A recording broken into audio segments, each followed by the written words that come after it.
Hello, I'm Jack Capaldi Talon and I'm a composer, and I primarily use Logic Pro 10 as my DAW of choice. So today I thought I'd make a video about the tips that I have for anyone who uses Logic Pro 10.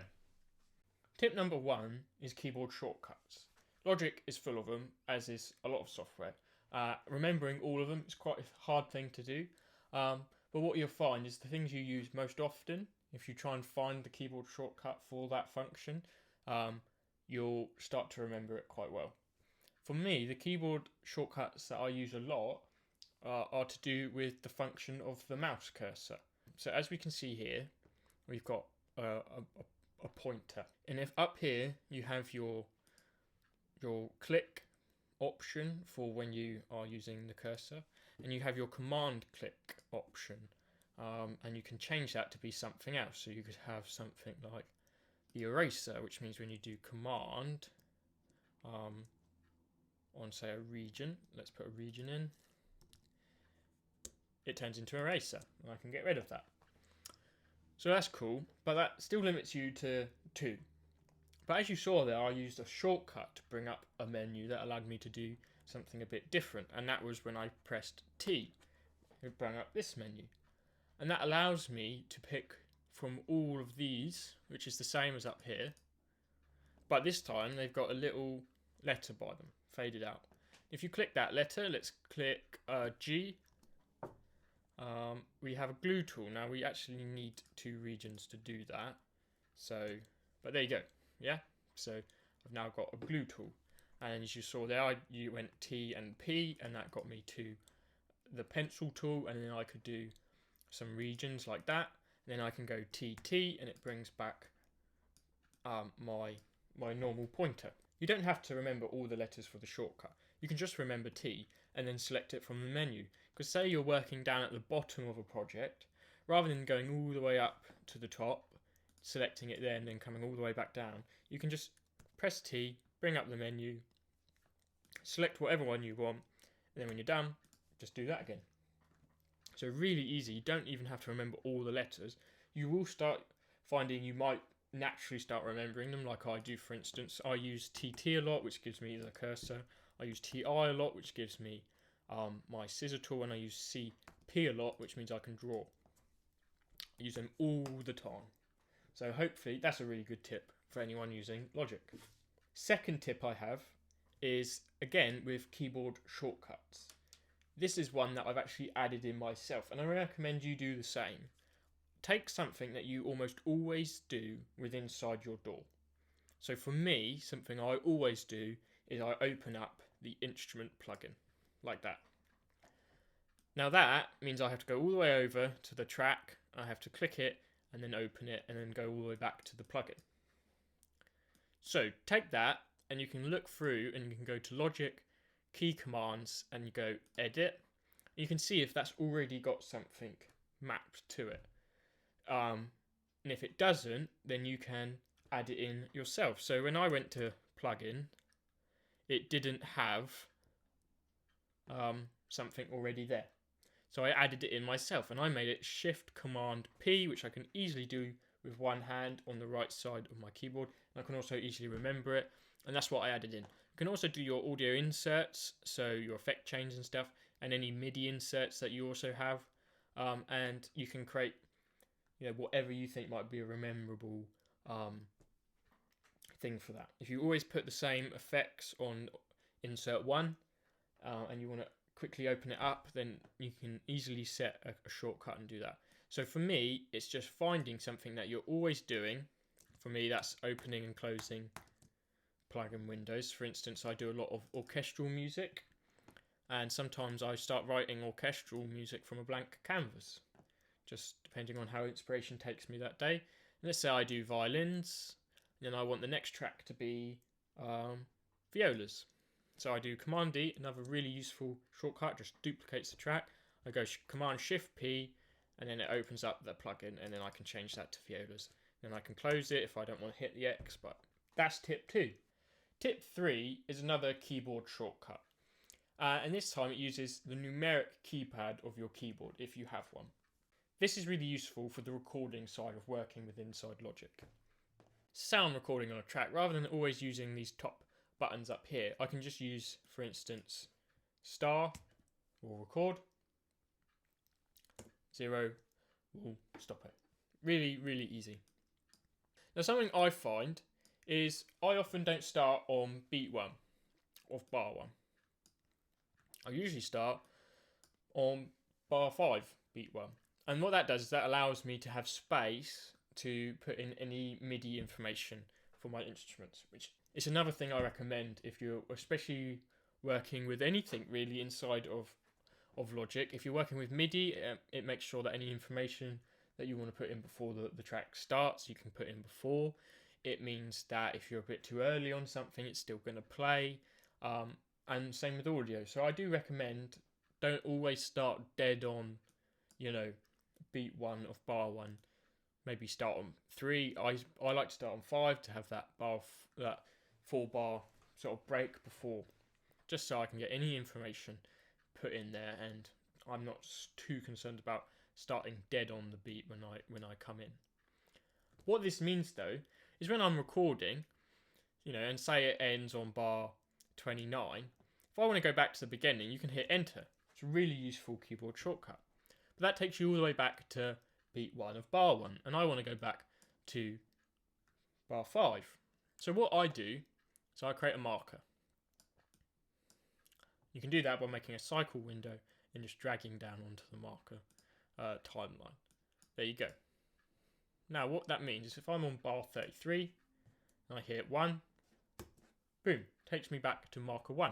If I then at say 17 made another marker 2, if I hit 2, it takes me to marker 2. So I can record, I can be done with it, and hit 0 and then 1, and it takes me to marker 1. I can hit 2, I can hit record. So for me, I very much get into the habit of, if I'm doing a take, I go 1, record. Let's say I get it wrong, 0, 1, record, and I can go again. And that's really useful for me. So that is tip 3. Tip 4 is a bit more about using this top panel to our advantage. By default, there's not a lot of information up there. So what I like to do is customize it. So you can do, just hit custom, which is the one that I sort of use. But to do it, is you go here and you can see you've got views, which allows you to have stuff like your inspector, your quick help and all that. Then you've got your transport, which is all this stuff here. So stuff like go to selection start, go to beginning, play, pause, record. The 2 tips that I'm going to give you for this is 1, this LCD part. I have it on custom, and I have stuff like tempo, time signature. The MIDI activity is useful. The CPU usage isn't really useful. But what I also like is this timing bit. So it's not just your BPM and what bar you're on, but also the time that you're at. For someone who sometimes writes to a brief of how long a piece of music is allowed to be, and also working to visual media, it's really useful to also be able to sort of see your time just up there at a glance. For me, I personally really like it. And if there's anything else up here that you want, then you can add that in. Again here, stuff like auto punch and stuff like that, you can always add in. And then tip 5 for this is capture recording. That is one of the most useful things you can do. What that means is if you're playing along, to your track, your project, and you play something in like that, that's not going to sound any good, but let's say you thought it did. You thought, oh, but I haven't recorded it. If you just hit capture recording, it will put it in for you, just like that. So again, that's really useful. It means that you don't have to worry about always having it in record. You can listen through, you can have the click off, you can just be listening to it, and if you all of a sudden you come up with something really nice, you can hit capture and it will input it for you just as you played it. So that's really useful. Just note that once you start playing it again though, so if you like it, you stop it and you play again, you'll lose that memory of it. So it has to be as soon as you play it. Once you stop it, put it in. If you then start again and start going again, it will remove it from the memory of the capture record. So just be wary that you don't you know, like something, then you stop it and you do something else, and then you think, no, I prefer the first one, it won't be there anymore. That's your 5 tips. One thing I will say that is extra for you, sort of like a 6th tip, because they were only small tips, is this along here. Use this. You got a notepad, which is really useful. I think it's underused, even by me, at least especially, is to actually make notes on something. You've got the loops, which is obviously, if you want to use them, you can. This is a thing I think is sort of underused. I won't show you my files, but what I will show you is this thing here. It's the last one. You should really take a look at it.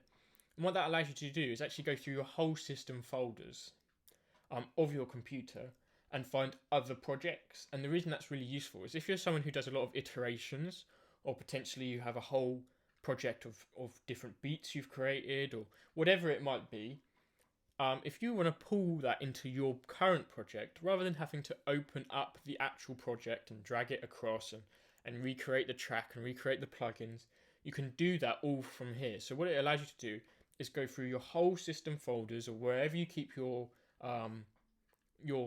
projects and wherever they're saved. It allows you to click on them, and then it allows you to go through and select what tracks you want, if you want the plugins of the track, if you want the regions of the track, if you want the instrument of the track. You can select what you do and don't want, and then you can import it straight into the project. So you don't have to leave this project, you don't have to go through your Finder windows, you don't have to open up a second project. It can all be done from this thing here, just to the side. And it's so useful if you're someone like me who does a lot of iterations of work, or you start again on a project but you actually want to bring in some of the old elements. If you work on lots of songs that share a similar motif or idea, really useful just to bring in elements straight away, and you don't even have to leave this project. So I hope that is all useful. I think that last one there might be something that you guys haven't explored as much, but it might not be something that maybe beginners or people who don't really do that sort of work with iterations and saving things across lots of projects. Maybe you won't find that useful, but I hope you do. But I think something that's really useful is the keyboard shortcut side of it. It can really smoothen out your work flow and the progress you make within a project, to stop you having to always go through menus or click buttons or move your mouse when it just isn't necessary. The keyboard does a lot for you, and like I said, you can customize it to what you want to do. So find that thing you're doing the most. If it doesn't already have a shortcut, you make a shortcut for it, and you start programming yourself to remember to use it. It really will help. It's helped me a lot. If you like this video, leave it a like, give it a share, subscribe. It would be really helpful. I want to make more videos about music and about Logic and about my workflow as a composer. I'd like to do walkthroughs of some of my compositions. If you do want to hear any of my compositions, you can go to Jack CT Music. That's where all the actual pieces get uploaded, and this channel's going to be all the behind the scenes, all the workflows, all the me and you sort of going back and forth with conversations, and me making videos sort of behind the scenes of what I do as a composer. I am a composer. I'm also a student, currently doing a degree in composition, so I'm still learning lots of things, and I would like to share that with you along the way. I think we're all still learning things, no matter how long you've been doing something. If there's anything you think that would be really good to share, put it in the comments. I'll try and read them. And maybe if you like this, I can make another video along the same ideas. I'd also like to make videos of trying other software, making music live for you guys. So just let me know what you think might be good. Let me know any feedback on this video, and I'll see you in the next one.